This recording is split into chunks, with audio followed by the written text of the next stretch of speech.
Assalamualaikum warahmatullahi wabarakatuh. Berjumpa kembali anak-anak dengan pembelajaran IPA kali ini. Ibu akan membahas mengenai pemanasan global. Mudah-mudahan kalian sudah siap dengan materi yang akan Ibu sampaikan ya. Silakan kalian perhatikan apa yang akan Ibu sampaikan. Tujuan pembelajaran kita kali ini adalah yang pertama, kalian dapat menganalisis kegiatan manusia yang dapat menyebabkan pemanasan global. Kedua, kalian bisa menganalisis dampak pemanasan global. Yang ketiga, memberikan solusi untuk mengurangi terjadinya pemanasan global. Pada pemanasan global, kita seringkali mendengar ada yang disebut efek rumah kaca. Ini bukan berarti rumahnya terbuat dari kaca ya, tapi efek rumah kaca ini adalah pemanasan alami yang terjadi ketika gas-gas tertentu di atmosfer bumi, memerangkap panas. Nah, di atmosfer tadi, banyak sekali gas rumah kaca. Misalnya, karbon dioksida, metana, siklus air, dan gas lainnya. Kita lihat di sini, Ibu berikan gambaran mengenai efek rumah kaca. Di sini ada gambar matahari, kemudian ada gambar bumi, ada lapisan atmosfer di atasnya. Nah, ini dari mulai matahari kalian lihat tanda panah yang menunjukkan proses terjadinya efek rumah kaca. Jadi bisa dijelaskan di sini, proses efek rumah kaca ini terjadi ketika radiasi matahari mengenai permukaan bumi. Buminya kemudian menjadi panas. Nah, radiasi panas bumi tadi dipancarkan kembali ke atmosfer.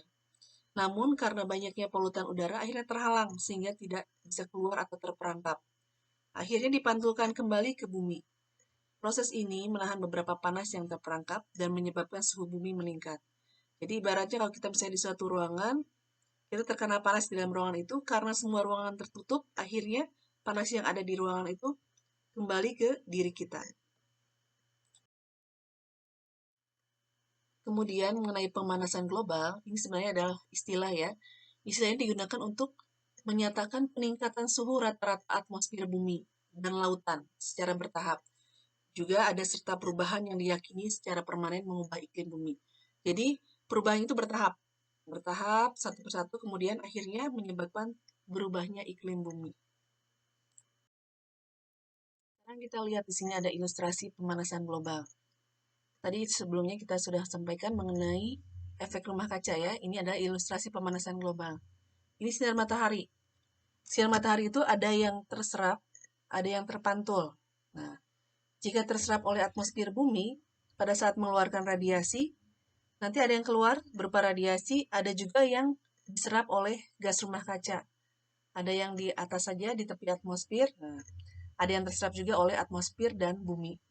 Di sini ada dilihat gambar ya, ada kebakaran hutan, kemudian ada chlorofluorens ya, ada minyak dan bensin, kemudian ada gas rumah kaca dan bahan bakar fosil lainnya.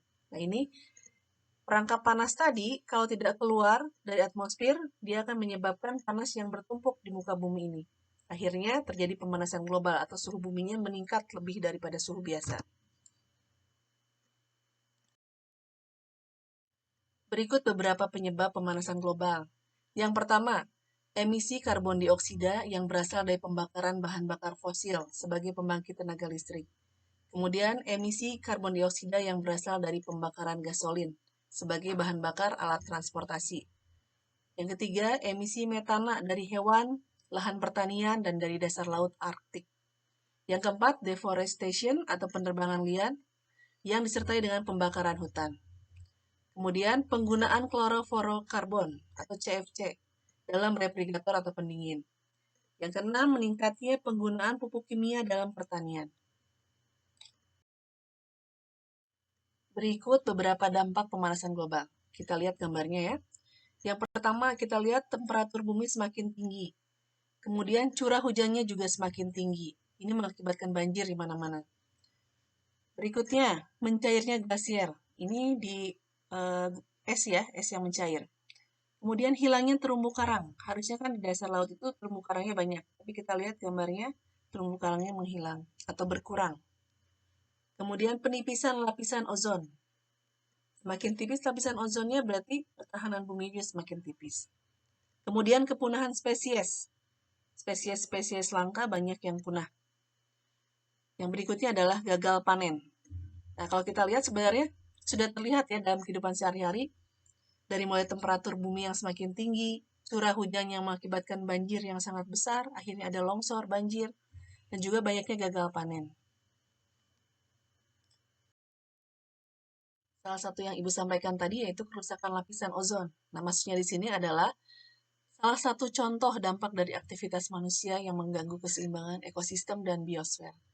Kondisi tingginya gas polutan di udara, ini yang menyebabkan penyebab terjadinya pemanasan global. Jadi, gas polutannya berkumpul terus di udara, tidak bisa keluar dari bumi ini. Ini adalah beberapa usaha yang dapat dilakukan untuk menanggulangi pemanasan global. Yang pertama, kita coba untuk menggunakan energi yang terbarukan dan mengurangi penggunaan batu bara, gasolin, kayu, dan bahan bakar organik lainnya. Jadi kita menggunakan energi yang terbarukan. Kemudian meningkatkan efisiensi bahan bakar kendaraan. Seefisien mungkin dalam menggunakan bahan bakar kendaraan. Kalau tidak perlu menggunakan kendaraan yang bermotor, lebih baik kita menggunakan transportasi jalan kaki saja. Jangan menggunakan kendaraan bermotor. Kemudian mengurangi deforestation. Tadi masih ingat ya, deforestation itu adalah penebangan liar. Jadi sebelum menebang, misalnya ada mau ditebang, sebelumnya kita harus menanam terlebih dahulu. Kemudian mengurangi penggunaan produk-produk yang mengandung klorofluorokarbon dengan menggunakan produk-produk yang ramah lingkungan. Jadi terus dikembangkan teknologi-teknologi yang baru untuk mencari apa kira-kira produk yang ramah lingkungan. Kemudian mendukung dan turut serta pada kegiatan penghijauan atau kita sebut sebagai reboisasi. Dari materi yang sudah Ibu sampaikan tadi, kalian bisa menangkap maknanya apa ya? Kalian bisa mengambil bahwa pemanasan global itu terjadi sebenarnya akibat ulah manusia sendiri. Tinggal bagaimana kita berupaya untuk menanggulanginya dengan cara mencari penyebabnya, meminimalkan terjadinya pemanasan global, dan mengatasi pemanasan global yang sudah terjadi dengan teknologi-teknologi yang ramah lingkungan. Anak-anak, terima kasih atas perhatiannya pada pembelajaran Ibu kali ini. Mudah-mudahan kalian dapat mengambil manfaat dari materi yang Ibu sampaikan dan juga dapat kalian terapkan dalam kehidupan kalian sehari-hari. Kemudian, jangan lupa tetap bersemangat dan tetap menjaga kesehatan dan protokol kesehatannya selalu dijaga. Jangan lupa 3M, memakai masker, menghindari kerumunan, dan mencuci tangan. Terima kasih atas perhatiannya. Wassalamualaikum warahmatullahi wabarakatuh.